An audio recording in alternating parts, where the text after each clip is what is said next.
Hello, everybody, and welcome back to NCAA 2004 in our Bama Dynasty mode. We are back once again playing those Georgia Bulldogs for the fourth time in this series.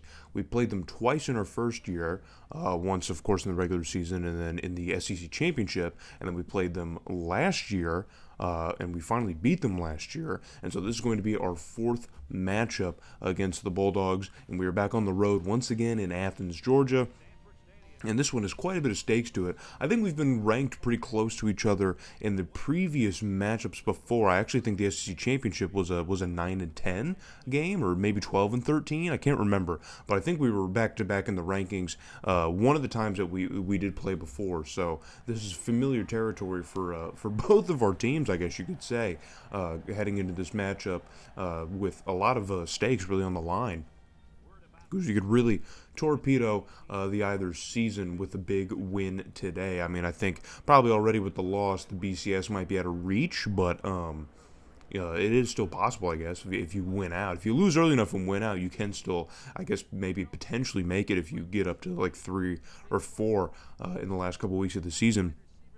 But I think the ship probably has sailed for both of these teams. I can't imagine both of us probably making it that far up, and not to be a downer on our season already. I think it's miraculous that we've accomplished what we have. But Arkansas really did a number to that confidence, man. Arkansas really kind of showed that we still have a little bit of a ways to go here, and so this is going to be a big game that we need to show up in. So 1st and 10 for Georgia on their own end of the field, but a big play like this is going to get them well over midfield, or just a couple yards past midfield, but it's a huge pickup for the Bulldogs offense, and they're going to keep on moving.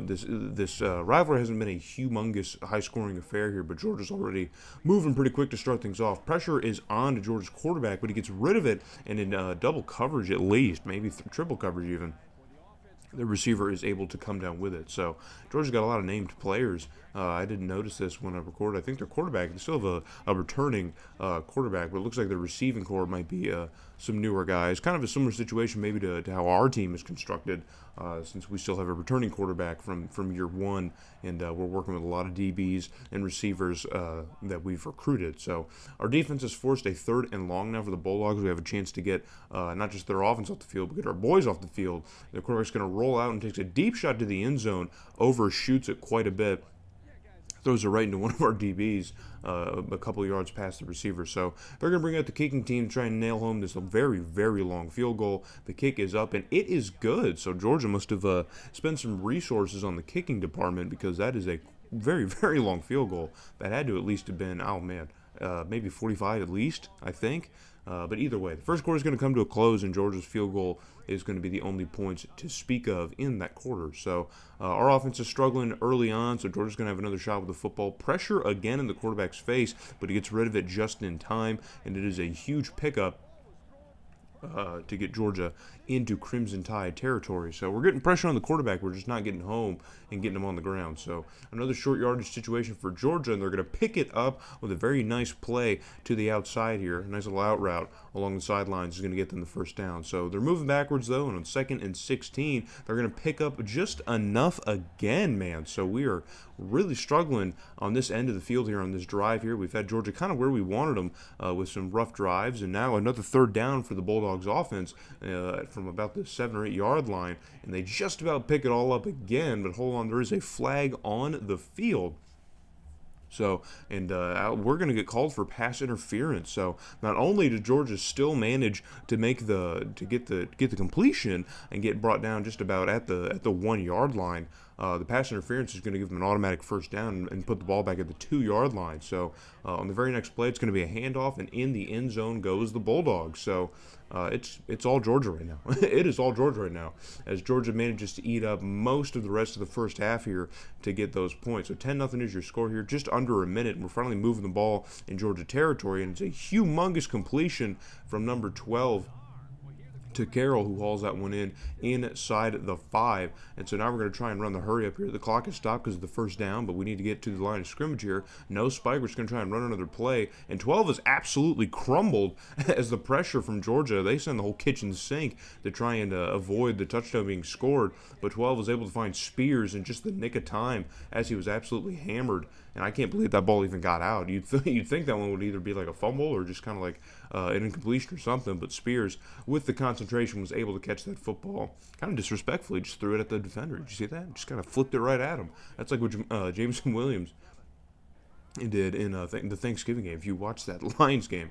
But either way, so in the third quarter, we're showing you a punt, so that means some wackiness happened, and that for sure did happen as Georgia's punt returner cannot hang on to the football, and he puts it on the ground, and we are all over it. So our offense stalls out here early on in the second half, and now we get a new lease on life here in Georgia territory, but already facing a 3rd and short.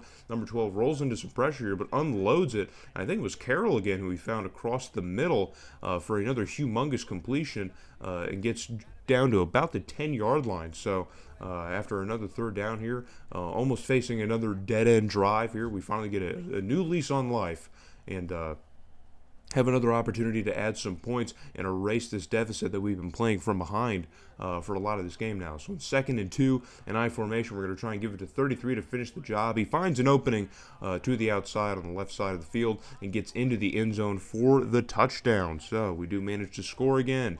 And now this game is no longer a deficit for the Crimson Tide, but we now have the lead heading into the 4th quarter. It's 14-10 over the 13th ranked Georgia Bulldogs. But their offense is finally moving again with some vigor here as they're on our 40-yard line. And looks like a little fake option play, just a handoff to maybe the fullback. Doesn't get a whole lot, but there is a flag on the field. And again, this time on the Bulldogs, committing the grievous sin of holding. And so now that's going to basically really kind of torpedo this drive a little bit for Georgia. 3rd and 11 is not impossible to come back from. They can still probably get that first down. We saw them convert a 2nd and 16 earlier in this game. So now from about our 49-yard line, what can Georgia do as their quarterback gets rid of it quickly and finds an open man? And there, just like I said, man, it doesn't exactly mean death for this drive here as Georgia's been able to convert some of these longer scenarios earlier in the game. So 1st and 10, new set of downs for Georgia in Crimson Tide territory. Number 3 is going to step back, and he finds a wide open man short. Looks like we were playing a bit of a deeper zone. There was no one playing a shallow zone, and he's going to be able to get past the first down sticks. And Georgia is officially rolling, man. So if they can eat enough time, they might put themselves in a prime position, put us in a tougher position. But not when you do things like that. As number 3 unloads that ball to the end zone, and just kind of a mess of receivers and defenders. There really wasn't an open lane for anyone. And we get a humongous interception in a clutch moment. So now with 3 minutes, if we could just successfully play keep away, we could walk out of here with a W. And a very, very dangerous throw gets past a Georgia defender as Kelly keeps his concentration and is able to haul it in. And it's a humongous pickup for the Crimson Tide offense. Number 12, a very, very dangerous throw here. I don't know how that Georgia DB missed that one. He just mistimed it by about half a second. But it's a humongous completion, and we are not going to question it. And we're going to continue to move the football, as I believe that was either Carroll or Spears that made that completion that got us inside the 15-yard line. And so now here we are cooking on a 3rd and goal. Georgia's defense is going to try and keep us out with everything they've got. It's a last gasp to keep this game manageable and get back into it. Number 12 is going to try and throw for it, and he finds the tight end, number 31, and he's brought down well short of the goal line. So Georgia's going to call timeout here because there's plenty of time to get the ball back and try and erase a 7-point deficit, man. They've kept the game manageable. So Ferguson manages to do his job and get this field goal good so it can be a 7-point deficit for Georgia. So with 1 minute and 48 seconds left to go, Georgia's really got all the cards in their deck here, as they can do what they want, and that is exactly what we're talking about as a defensive breakdown here. This one receiver gets past the one defender that was in his way, and there's nobody back for help as he just makes this completion. Just bam, get off of me.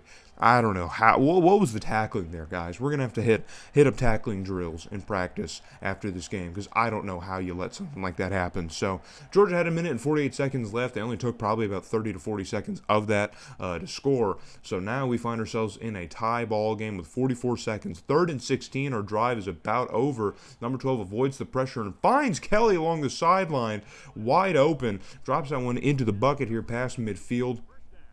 And now we're going to run the hurry up here, because timeouts are a thing. They are certainly a thing that we got to consider with the time being stopped here. But number 12 is not going for the spike. He wants to continue moving the football, and that one sails past Spears and lands safely into the grass. So I guess I'll take an incompletion as long as they're not interceptions, right? So with 34 seconds left, we could be playing for a potential game-winning field goal. But 12 is still very ambitious, and he finds Kelly, who breaks off his defender and gets into the end zone for the go-ahead touchdown with 28 seconds left to go. So both teams now exchanging points here at the very end of this ball game. Now, we saw a similar situation to this earlier in the season, just a couple games ago when we played Maryland. And so now we might be having a similar situation here in Sanford and Athens, Georgia here, fighting against these ranked Bulldogs. This is a crazy back and forth. So with 28 seconds left to go, Georgia again now full time here to try and get into the end zone. Pressure is on, and it gets home to number 3 finally.